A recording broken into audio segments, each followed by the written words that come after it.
Assalamualaikum. First time kita orang pergi TRX Mall.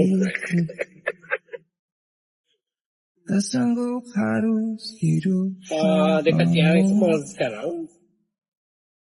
Bukan level kami ya.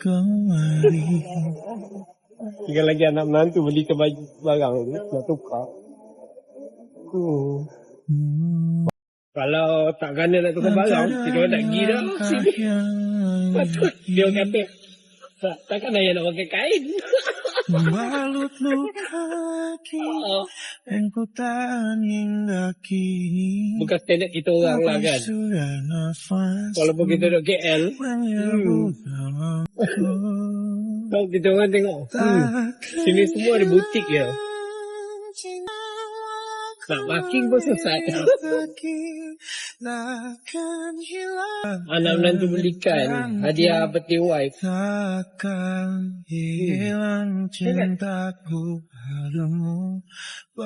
Okay, kita dah sampai.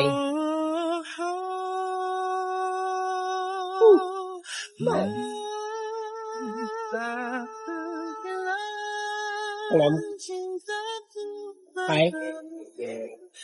My son-in-law tadi ada bought this sandal. However, size dia call lagi hanya kat sini dia ada size kit. So nak kan orang yang birthday dapat hadiah. Itu tak dapat hadiah pun.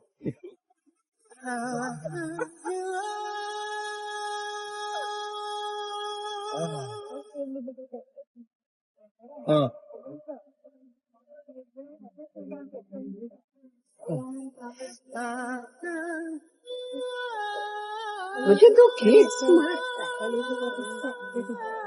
So this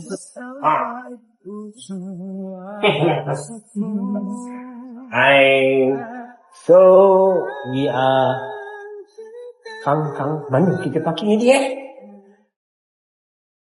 Sini lah. Yo ke?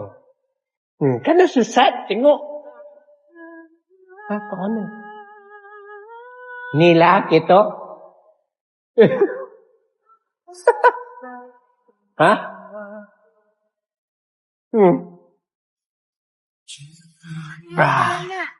Juga sangat.